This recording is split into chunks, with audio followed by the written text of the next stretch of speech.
Hola, buenas tardes. Yo soy Claudio Lunate y voy a hablar sobre lo que es la ciudad de Bruselas. En cuanto a la clasificación del ranking Mori, actualmente se ubica en el puesto 27. Dicho sea de paso, es su punto más bajo en comparación con el año 2012, que alcanzó su pico más alto, ocupando una posición del puesto 19. En cuanto a los aspectos que destaques, por ejemplo, en el tema de accesibilidad, debido a un eficiente medio de transporte como es el metro. En cuanto a los aspectos económicos, es su punto flaco debido a estos temas de descentralización que presenta la ciudad. En cuanto a los usos de suelo, bueno, va a registrar zonas de hábitat, zonas de uso mixto, zonas industriales que están cerca al río. Bueno, en cuanto a las viviendas, van a ser de características de densidad media a baja. Esto debido a la poca altura de las edificaciones y bueno, ¿no? Bueno, va a haber usos mixtos que son combinaciones de locales comerciales, oficinas, viviendas. Bueno, el área administrativa, por ejemplo, se va a concentrar en el centro de la ciudad y en sus proximidades, en contraste con el equipamiento urbano, que va a estar distribuido de manera más equitativa a lo largo de todo el territorio, por ejemplo. Acá es la mayor concentración de viviendas, el área verde. Bueno, esta es una tabla encontrada en la misma municipalidad en la cual me va a permitir distinguir las diferentes categorías de vegetación. Por ejemplo, hay árboles de tallo alto, árboles de tallo bajo y arbustivas y lo que son vegetación de trepadoras, rastreras. Eh, bueno, en cuanto a los medios de transporte, cabe mencionar que destaca lo que es el metro. Es una red que cuenta con 6 líneas, es efectivo para realizar tramos largos, mayores de 30 kilómetros. Estos son las estaciones, sus estaciones, sus rutas de las diferentes líneas. Bueno, otro medio es el tranvía, que en contraste con la primera es una red superficial. Sin embargo, dos van a estar subterráneas, por lo que va a haber un cruce en algunas estaciones. Estas son las diferentes rutas de cada línea y bueno, es efectivo para realizar actividades turísticas, por ejemplo. Los autobuses, efectivos para realizar tramos cortos y trasladar de un punto a otro. Estos son los paraderos autorizados. Cuando el sistema de taxis es efectivo, por ejemplo, para realizar del aeropuerto al centro. Estos tiene la particularidad de tener estaciones, paraderos autorizados, solamente aquí para. Bueno, lo que son las bicicletas, que en total suman 350 kilómetros para las 19 rutas. Bueno, de las 19, 12 van a presentar características concéntricas, por ejemplo. Y bueno, es una alternativa más ecológica en contraste con los vehículos, por ejemplo. En cuanto a las vías, van a estar las autopistas, cuya velocidad máxima en el estándar va a ser 120 km por hora, las carreteras metropolitanas de rojo, con una velocidad máxima de 90 km por hora, las carreteras principales con un límite máximo de 50 km por hora. Adicionalmente, es la red ferroviaria de la ciudad.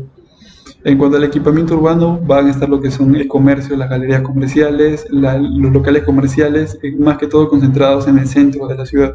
Lo que son los mercados que distan el uno del otro 800 metros, lo que es salud, los hospitales, por ejemplo, van a estar distribuidos distantes de 1.5 kilómetros el uno del otro.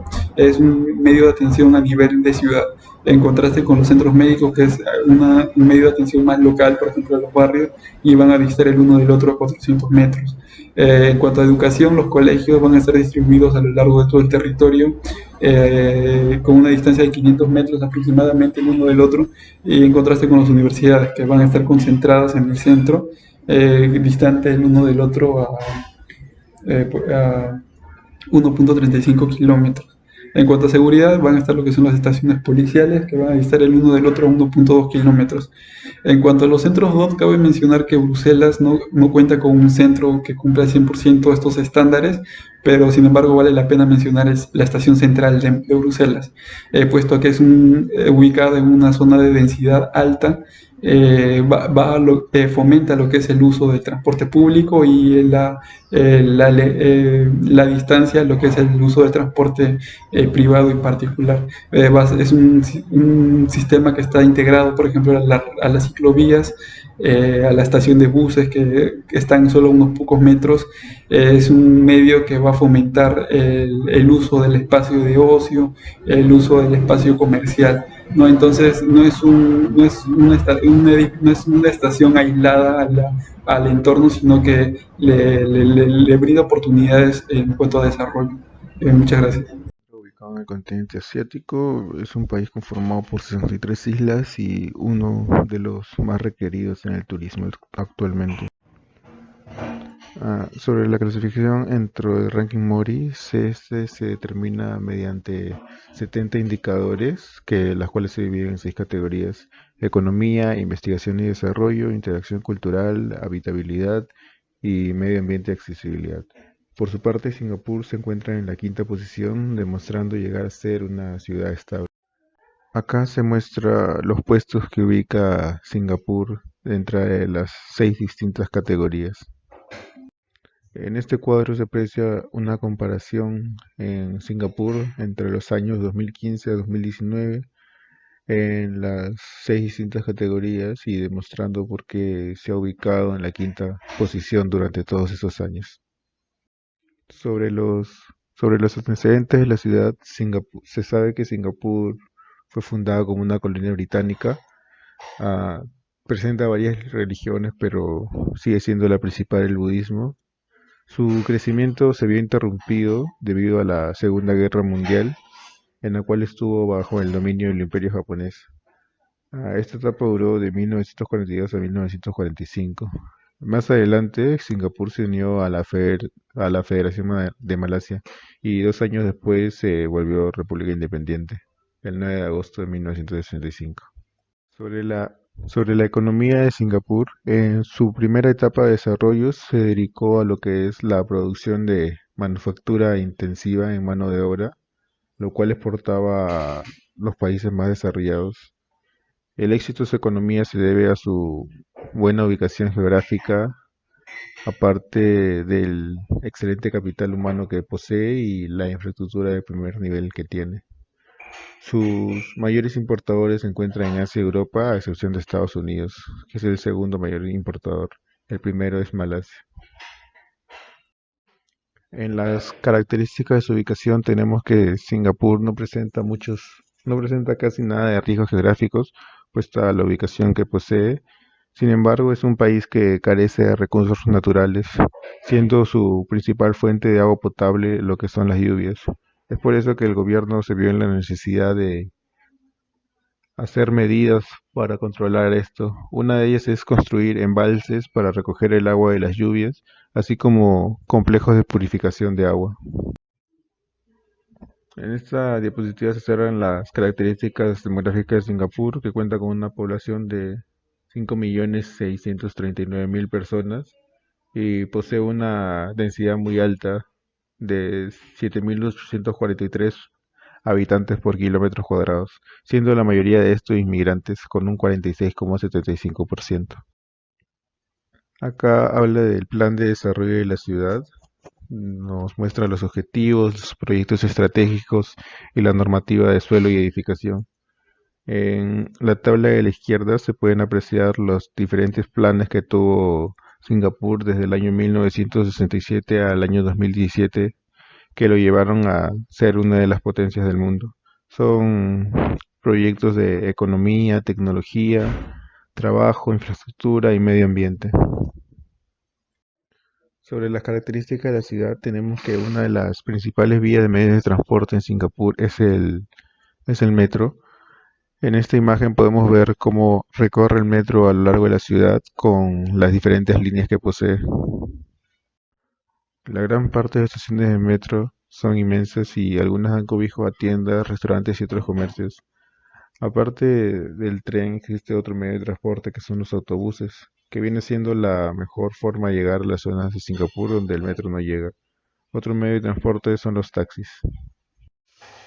Acá tenemos una imagen sobre el uso de suelos en Singapur, en la zona central, donde vemos que predomina lo residencial y lo comercial, también habiendo edificios de institución cívica y comunitaria, abundantes parques y espacios abiertos. Las principales calles de Singapur vienen siendo la Clark Way, el Boat Quay, Little India, el Chinatown, Barrio Chino, el Kampong Glam y el Orchard Road.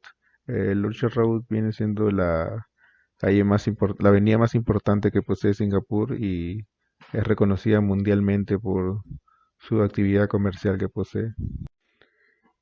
Sobre el desarrollo y las características de la ciudad, el estado de Singapur se caracteriza por ofrecer una excelente calidad de vida, siendo el destino de muchos turistas hoy en día, en su mayoría jóvenes.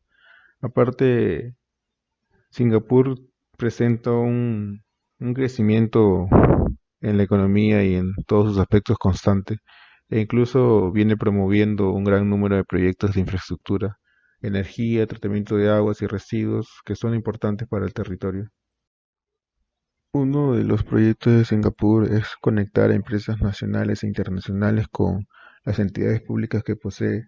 También buscará la creación de nuevas infraestructuras que por su parte sean respetuosas con el medio ambiente y sostenibles a largo plazo, y por otro lado que atraigan capital privado que asegure la visibilidad, financiación y viabilidad comercial.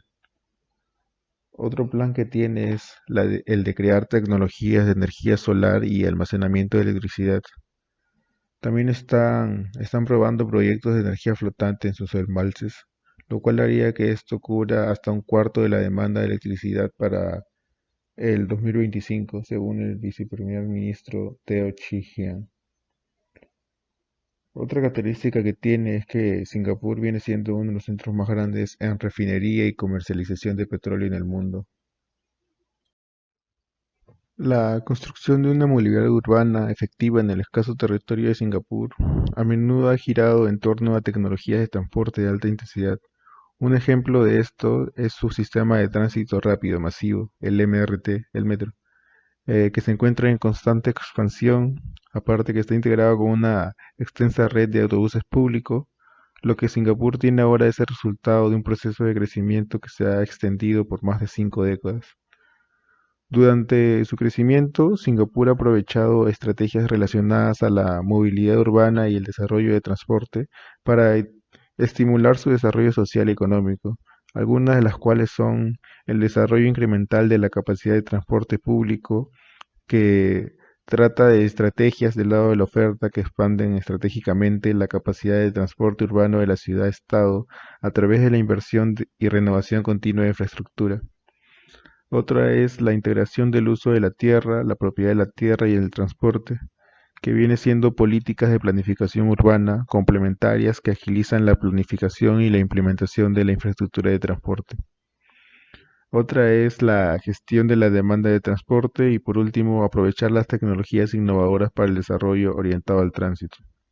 Uno de los planes que presenta Singapur es incentivar el uso eficiente de la infraestructura. Sí, es por eso que está dando incentivos positivos para ayudar a influir en el público a tomar decisiones de transporte socialmente óptimas, las cuales son programas para alentar el uso de transporte público, y otra que tiene son pantallas comparativas en tiempo real de la eficiencia del combustible.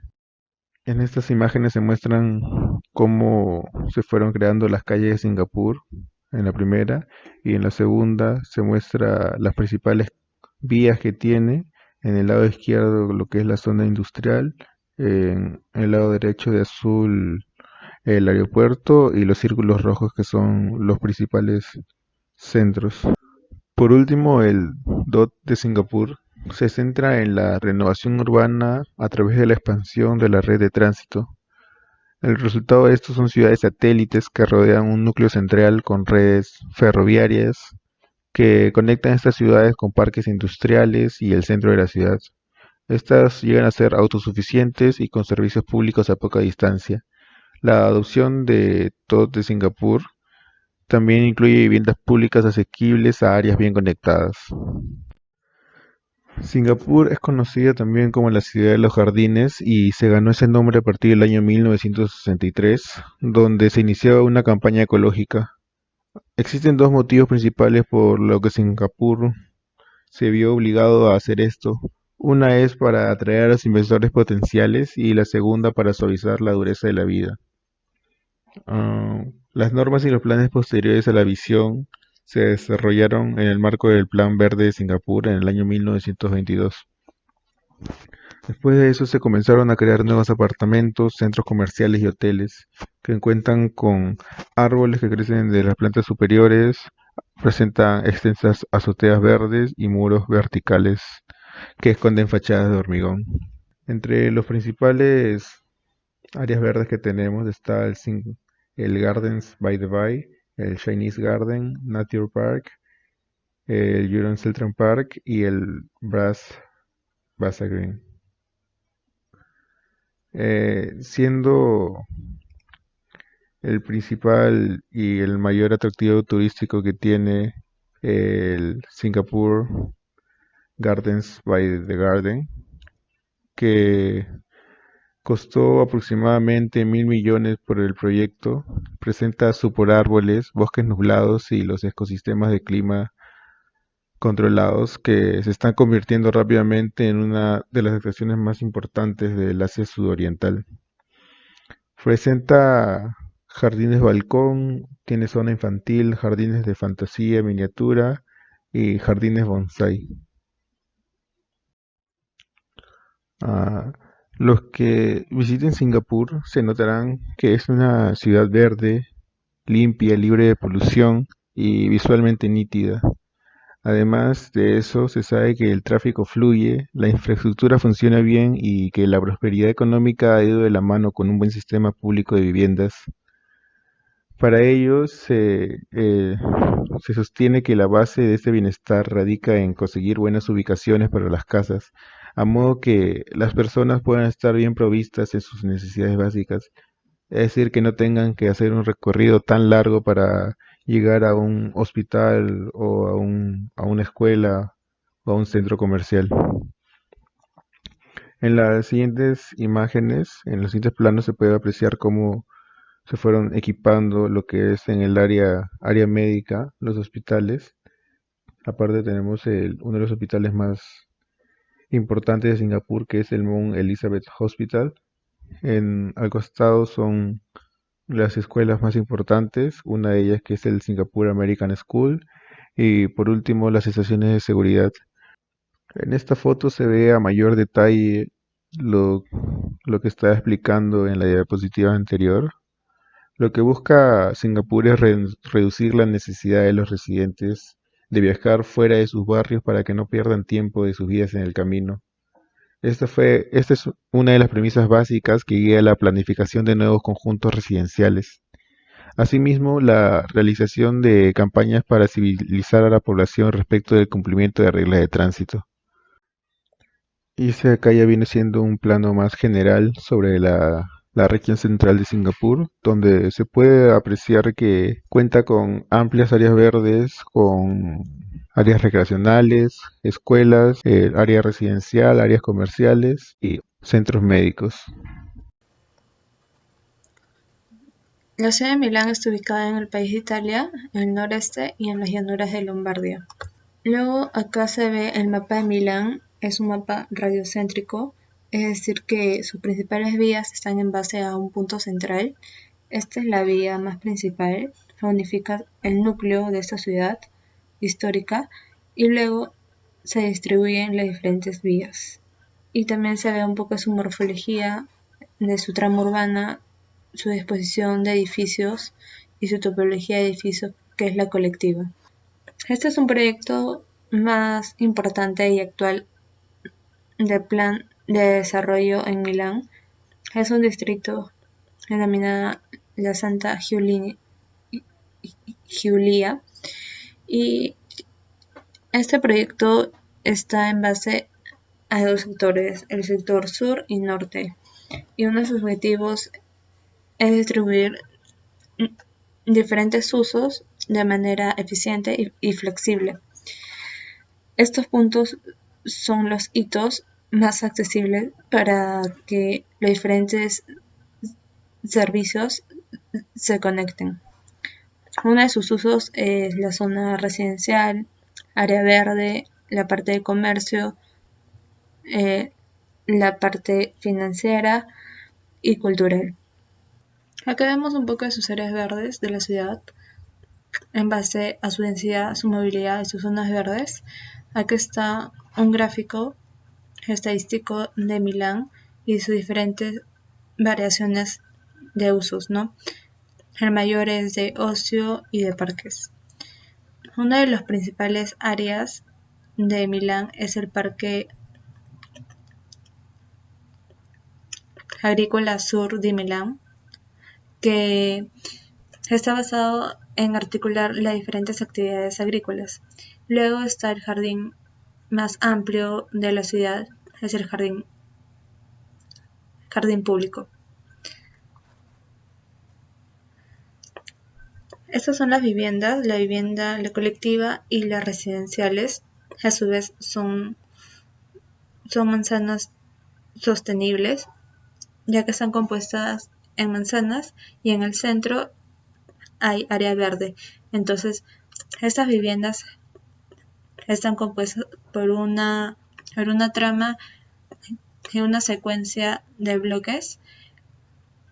Así, las primeras plantas de estos bloques, que son entre algo de 6 pisos, las primeras plantas tienen mayor acceso a la zona de comercio o la zona de cultural o las áreas verdes generales. Acá vemos un poco sus transportes, el plano del metro, que son las 4 rutas y se unifican acá en el centro de la ciudad. Luego están los buses y la tranvía. El bus es de 80 líneas y la tranvía de 18. Estas dos son muy eficientes en el ámbito de horarios. Y finalmente están las ciclovías. Además de eficientes, son muy económicas. Luego están los usos de suelos y como se ve acá está un poco de sus equipamientos de vivienda, educativos, los centros recreativos, hospitales, etc. Y su mayor área es del sector de viviendas y dentro de estos núcleos o manzanas están ubicados los servicios de una forma muy dispersa. Y el centro de la ciudad, las zonas se interconectan, pero los espacios van estrechándose y en estos espacios se ocupan edificaciones. Luego, a lo lejos de la trama está ubicado el sector de agricultura, el sector de industrias y terrenos baldíos. Muchas gracias.